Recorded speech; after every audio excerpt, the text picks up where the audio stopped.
Okay, so what is first in your marriage? We dealt with that. Oh, sure. We've been married 34 years.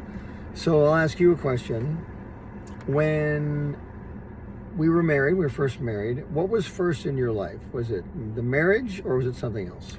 Well, when we were first married, it definitely was not the marriage because I had my own schedule and my own things that I did, and I was not willing to give them up. I wanted to do my, after work activities, and if you didn't like it, it was just kind of too bad, which I really regret to this day because that's not how you have a marriage. And as a matter of fact, you'd ask me many times, like, did you really want to be married to me? Because it seems like you have a lot of other things that you wanted to do in your life that you're kind of fitting me in instead of, fitting those things in and me being first. And how'd you deal with that? How'd you change that? Well, I first was not happy about it. But then I realized that, why did we get married? I wanted to spend the rest of my life with you, but I wanted to be on my own terms. And so then God just really had to show me what my priorities were. And really it was all based out of fear because that's what everything, honestly.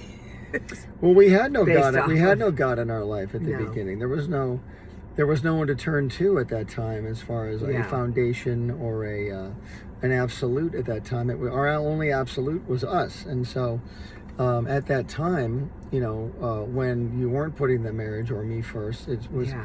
it was just going to be you and your own experience. And that was 30 years ago. So you were 30 years younger. Over You that, you knew yes. even less then than we know now. We all think we know so much. Yeah. And well, I'm grateful that you eventually ended up putting the marriage first because that's what it's supposed to be. When you're married Yes.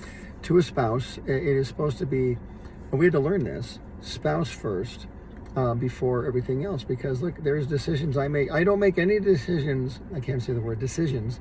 There's no decision I make right now in my life without considering you. I just can't. I'm just used to it, and that's how it should be. Yeah. And there's no there's no situation where I'm a man and I'll do the decision making, or I'm Right. terrified of you and you'll do this. You'll do the decision making. But it's one of those things where we have to. It's a mutual thing now. Right. We have Yeah. to put each other first and the marriage first, and we Yeah. hope you do the same. Yeah, you can do it. You just got to practice it, and you've got to get a hold of your values and say, okay, what really is the most important thing, which is your spouse. And so on this earth, of course, we know that Jesus is our number one. But after that, it's got to be your spouse and then your children. And sometimes we do get that a little mixed up and we put other things first. So I'm glad I didn't do that anymore. I am too. Thank you very much. I appreciate that.